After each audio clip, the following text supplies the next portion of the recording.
BJP में चल रही अंदरूनी लड़ाई में मारे गए अतीक और अशरफ। इस मामले में गुजरात कनेक्शन सामने आने से मची खलबली। अतीक के आर्थिक साम्राज्य से तबाह हो गया उसका परिवार। अतीक अशरफ हत्याकांड को 2 सप्ताह से भी अधिक हो गए हैं, लेकिन यह मुद्दा मीडिया की नजरों से ओझल नहीं हो पा रहा है। इस मामले में मीडिया के पास खबरें कम और कयास अधिक है। पिछले 3-4 दिनों से गुजरात की खबरों में अतीक अहमद के गुजरात में किए गए निवेश की चर्चा चल रही है। गुजरात पुलिस के सूत्रों से मिली जानकारी के अनुसार अतीक अहमद ने गुजरात में लगभग 1500 करोड़ रुपए का निवेश किया है। अतीक का निवेश रियल एस्टेट, स्क्रैप और हीरा उद्योग में हुआ है। कितने करोड़ का निवेश हुआ है, इसका सही आकलन तो जांच के बाद ही पता चलेगा। इलाहाबाद के लोग बताते हैं कि अतीक पैसों की तह लगाकर घर में नहीं रखता था, बल्कि काली कमाई को निवेश कर अपने साम्राज्य को बढ़ाता था। इसी आदत के चलते गुजरात में भी अतीक ने निवेश किया। उमेश पाल हत्याकांड में अतीक अहमद पर आरोप लगा कि उसने साबरमती जेल में रहते हुए हत्या का षड्यंत्र रचा। यही हत्या अतीक परिवार की तबाही का कारण बनी। लेकिन बहुत से लोग बीजेपी में छिड़ी उत्तराधिकारी की लड़ाई और अतीक के आर्थिक साम्राज्य को परिवार की तबाही का कारण मानते हैं। बीजेपी हाईकमान और योगी आदित्यनाथ के बीच चल रहा शीत युद्ध किसी से छिपा नहीं है। कई बार हाईकमान योगी की जगह किसी दूसरे नेता को मुख्यमंत्री बनाने का प्रयत्न कर चुका है, लेकिन योगी की लोकप्रियता के आगे हाईकमान बेबसा है। अतीक अहमद उत्तर प्रदेश का एक मुस्लिम माफिया था, फिर भी बीजेपी के शासनकाल में मोहित जायसवाल का अपहरण करवाकर देवरिया जेल बुलवा लेता है। इसी घटना के बाद अतीक अहमद को सुप्रीम कोर्ट के आदेश पर अहमदाबाद की साबरमती जेल में शिफ्ट कर दिया गया। बीजेपी शासित प्रदेश की जेल में रहते हुए अतीक अहमद एक हत्याकांड का षड्यंत्र और हजारों करोड़ का निवेश कैसे कर लेता है? गुजरात की भाजपा सरकार पर सवाल खड़े किए जाने चाहिए थे, लेकिन मीडिया ने बीजेपी पर कोई सवाल नहीं खड़ा किया। कुछ सवाल ऐसे हैं जिनके जवाब मिल जाए तो कुछ बातें साफ हो सकती है। अतीक अहमद जैसे माफिया पुलिस प्रशासन और सत्ता पक्ष की मदद के बिना इतने बड़े माफिया नहीं बन सकते हैं। जिस प्रकार से एक समय अतीक अहमद की उत्तर प्रदेश पुलिस विभाग और सरकार में तूती बोलती थी, उसी प्रकार से गुजरात पुलिस और सत्ता पक्ष में भी अतीक अहमद ने घुसपैठ कर डाली थी। अतीक अहमद को जब 2019 में गुजरात में लाया गया था तो उसका बेटा उमर और शूटर मिराज भी अहमदाबाद आए थे ताकि अतीक अहमद की प्रशासन में पकड़ बनाई जा सके।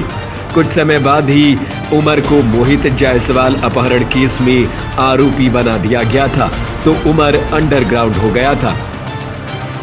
लेकिन सूत्र बताते हैं कि उमर और मिराज ने गुजरात पुलिस महकमे के कई बड़े अधिकारियों से मिलकर अतीक अहमद को साबरमती जेल में सुविधा मुहैया कराने की गुजारिश की थी।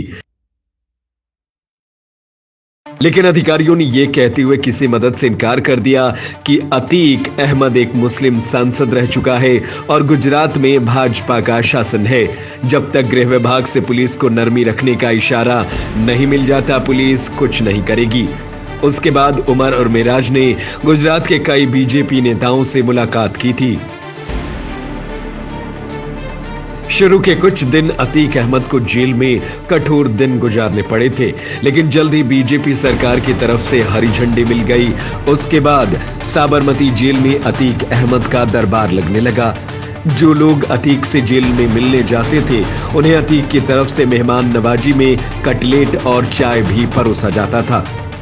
अतीक अहमद के मददगारों में पुलिस मुखबिर अल्ताफ खान उर्फ बासी, माफिया नजीर वोहरा, कालू गर्दन, मक्खी का नाम गुजरात की मीडिया चला रही है।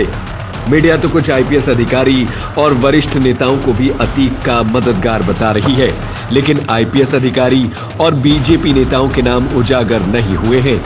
सूत्रों से मिली जानकारी के अनुसार अतीक अहमद पर भाजपा के दूसरे नंबर के सबसे बड़े नेता का हाथ था।